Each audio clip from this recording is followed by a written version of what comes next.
Latest on the winter storm heading our way. Thank you so much for joining us. I'm Dana Smith. And I'm Eugene Daniel. We have crews on the ground tracking the preparations from Pasquotank County to Virginia Beach, all ahead of this storm. Yeah, so we're going to check in with them in just a bit. But first, an update from Chief Meteorologist Tim Pandages. Tim, what can you tell us right now? Yeah, so here's the latest and any changing in thinking for our weekend storm. Well, we've got very cold air in place. You don't need me to tell you that. You've been outside the last couple of days. Cold air is plentiful, but that cold air is also very, very dry air. That will come into play later on tomorrow as snow starts to break out, especially to the north and west. We're going to lose a lot of that snow falling and evaporating before it reaches the ground as you get closer to Richmond. And that'll lead to a wide range in snow totals from northwest to southeast, kind of backwards, right? Usually our northwestern areas get higher totals. Southeast doesn't get much. Flip this go around. I expect the highest totals in northeastern North Carolina.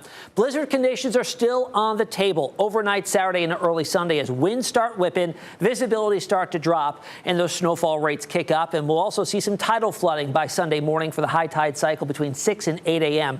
on Sunday. So snowfall, a moderate snowfall for most of us in south side, especially in northeastern North Carolina. Moderate to major tidal flooding Sunday morning. Gusty winds could see gusts 50 miles an hour, and that could lead to a minor power outage risk for some of us this weekend. All right, here's Futurecast. We've got snow starting off to the south earlier in the morning and then lifting north by midday. We'll start to see the flakes flying, especially in North Carolina, and even some banding setting up there, lifting north. We'll get some good snowfall rates out of that as well. Very, very cold. Look at this. By 5 p.m. Saturday, we're already into the teens. Winds are starting to howl out of the north and west. Expect wind chills, single digits by that point in time. Snow with us into the evening hours and snowing most of the night before it starts to taper off, I think, well ahead of sunrise Sunday morning. So not a particularly long duration event, but if we get some of those heavier bands to set up, we'll achieve those snowfall totals pretty quickly in some areas, especially down to the south. Here's what we're thinking. 4 to 8 across most of south side, 8 to 12 as you get into northeastern North Carolina, and then a sharp cutoff to the north and west, thanks to the wild card here of that dry air limiting some of those totals in the area hashed here. So we'll keep a close eye on that. Radar this evening picking up on a few light snow showers that are really evaporating and falling apart before they make it into our area. But I can't rule out an isolated flurry or snow shower as we go through this evening hours. Should not be a big deal, though. If you're out and about, clouds are on the increase, and it's going to remain very, very cold into the 20s and eventually falling into the upper teens by early tomorrow morning before snow breaks out by midday. We'll talk more about this weekend and the rest of your 7-day forecast when I see you again in just a few minutes. Guys? All right, thanks so much. In North Carolina, Governor Josh Stein declared a state of emergency for the second week in a row. Localities across the Tar Heel state are now gearing up for a bigger impact this time around. We have Layla Cox joining us live in Pasquotank County. Layla, how are the crews there preparing? Eugene and Dana, city and county officials say it's all hands on deck. We're told extra staffing is in place for emergency medical services. The sheriff's office and police departments are equipped with four-wheel drive, high clearance trucks to brace the storm. All agencies are working together to ensure all North Carolinians are safe this weekend. If you were disappointed by how few snowflakes fell this past weekend, I have some good news for you. And if you're tired of winter weather, some bad news. This is going to be with us a little bit longer. Snowfall is expected to impact much of North Carolina this weekend. Several cities and counties are bracing for potential snow accumulation, strong gusty winds, and dangerously cold temperatures.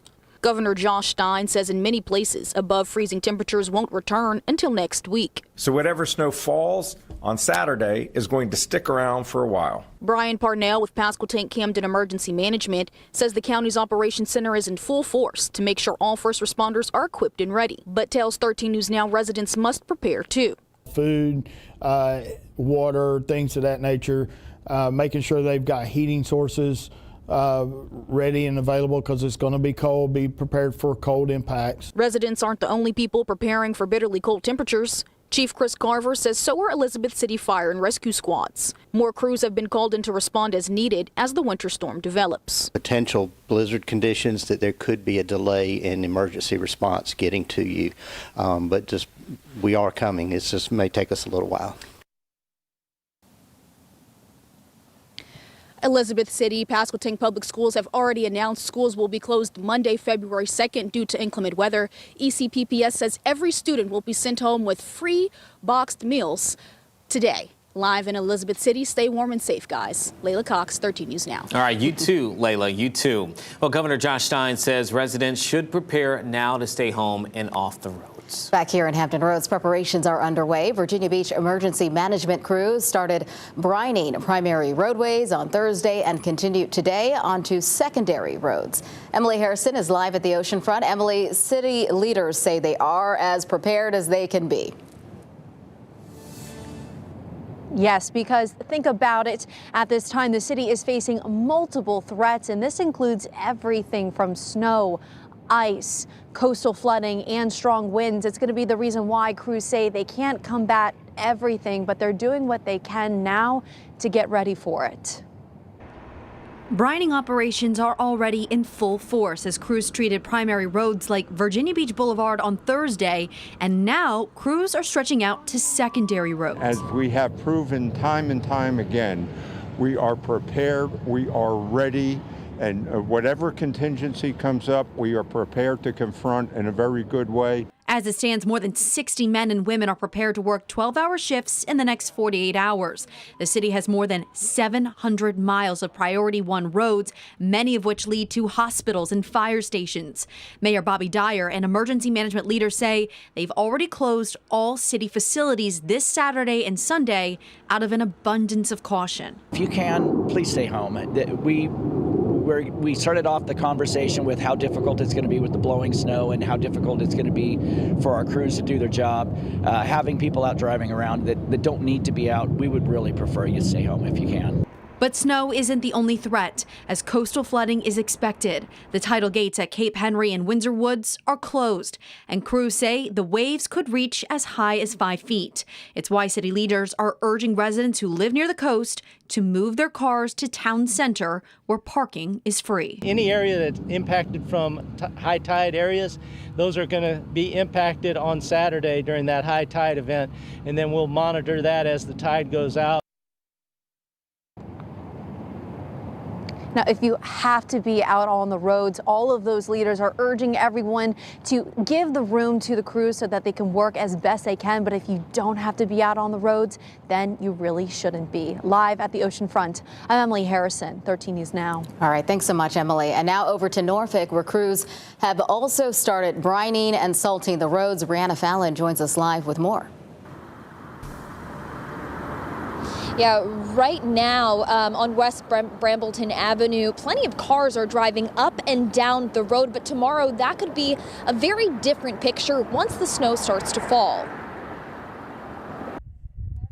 A mix of strong winds, tidal flooding, and multiple inches of snow could be a recipe for dangerous blizzard-like conditions in Norfolk. We're ready. This is what we do. We're proud of what we do. Our crews are proud of what we do. Alana Smith with Norfolk's Department of Public Works says crews started treating roads and sidewalks with salt and brine on Wednesday, but their work is far from over. Smith says plow crews will work around the clock starting tomorrow to clear roads for the second weekend in a row. So yes, it's tiring, it's strenuous work, and it's long work, but they feel it's their duty to do it. City crews will start by plowing primary roads, including Brambleton Avenue and Military Highway. Then they'll focus on clearing fire and police stations, followed by secondary routes such as Princess Anne Road. But they will not touch neighborhood streets. Public Works does not plow neighborhoods. We don't have the capacity to do that. Also, we have really old infrastructure in Norfolk, and a lot of our plows wouldn't fit. With the amount of snow forecasted, Smith says crews will have to plow streets multiple times to get them clear.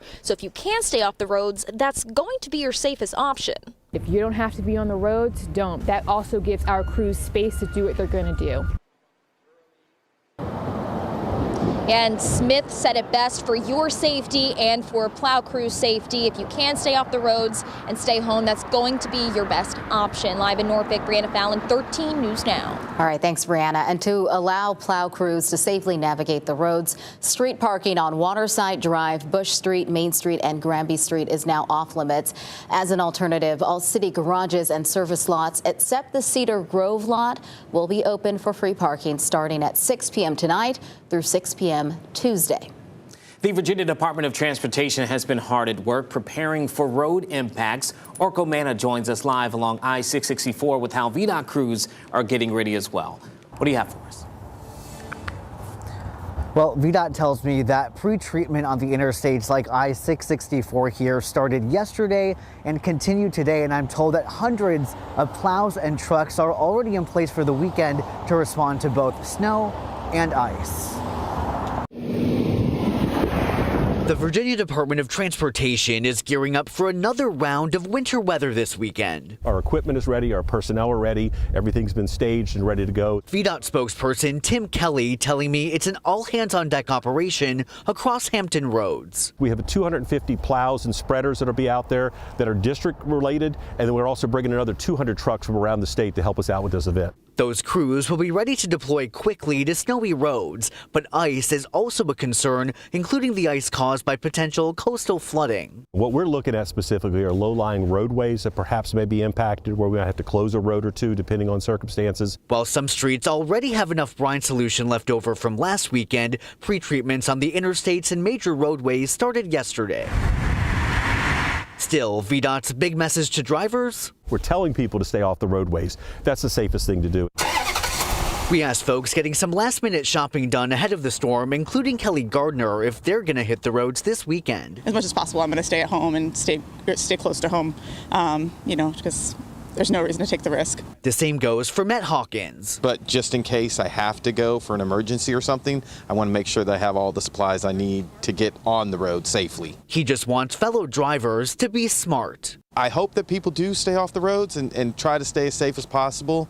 It's going to be bad. Let the road workers and the city workers do what they have to do. Yeah, and that's exactly what VDOT's message is too. They also tell me that they're planning on phasing in more crews overnight to be at 24 operations by 8 o'clock tomorrow morning. Reporting live tonight from along I-664, Orkomana, 13 News Now. Orko, thank you for that. After the break, more on the snow